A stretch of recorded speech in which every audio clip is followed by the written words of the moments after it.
Partinë e Ilir Betës, nuk ishte kuptim, po. Votuan për të ndarë nga një sistem dhe për të futur një sistem tjetër. Pra që votim geopolitik. Për herë të parë kemi votim geopolitik këtë herë.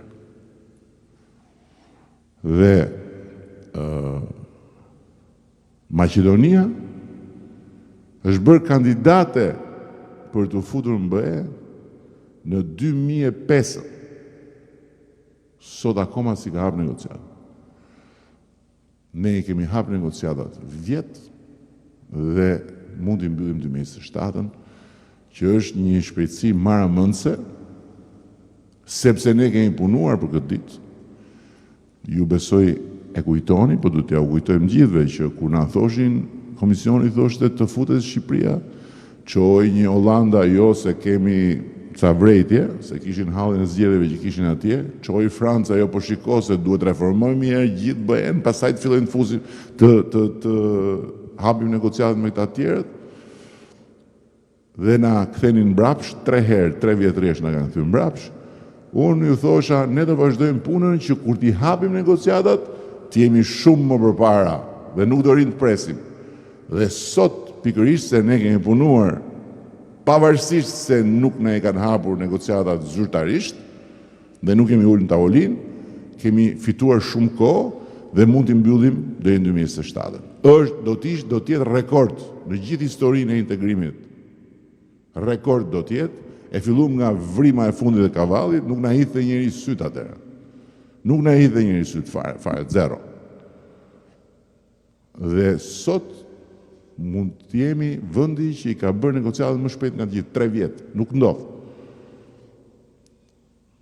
Por ama duhet ta kuptojnë të gjithë që negociatat janë një punë kolosale, janë si faqe,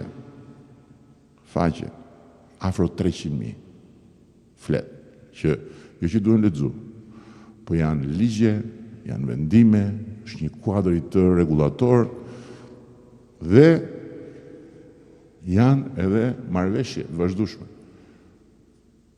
Nuk ka asnjë mundësi, nëse ne lëkundemi në 11 maj, sikur 3 muaj të kalojnë me paqartësi, ne nuk e kapim 2027-ën, dhe ne nuk e dim ç'a ndodh në Europë. Atyre i ka ndodhur një tronditje nga gjërat e tjera që kanë ndodhur, që janë fokusuar tani dhe thonë, po, duhet t'i marrim dhe Shqipërinë dhe Malezi brenda tani me herë sa më shpejt në 2027-ën, t'i mbyllim dhe brenda 2030-s, se mbasi mbyllim negociatat, shkojmë pastaj parlament në parlament, që ngrejnë dorën 27 parlamente thonë e duam Shqipërinë brenda.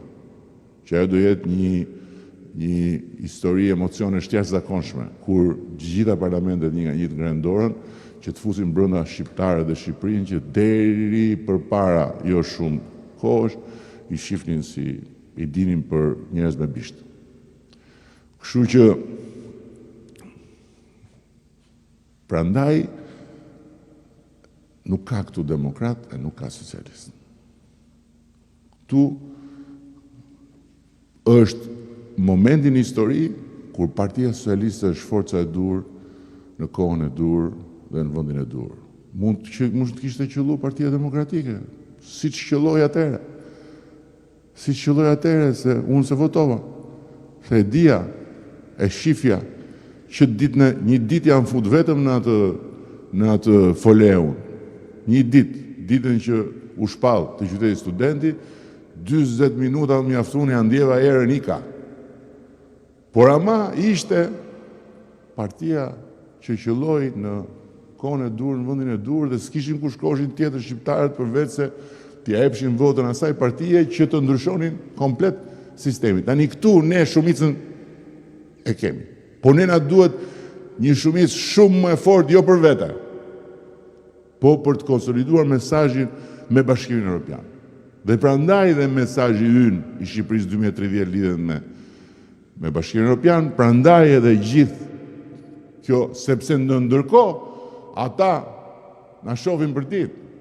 Ne jemi me patronazhistë nga mbrapa, se thonë patronazhistë e Partisë Socialiste janë si gjë fare. patronazhist që ka Bashkimi Evropian, që na rri nga mbrapa çdo ditë, bët të se bët të. Çdo të hënë, 2 ministrat tona të shtetit shkojnë atje.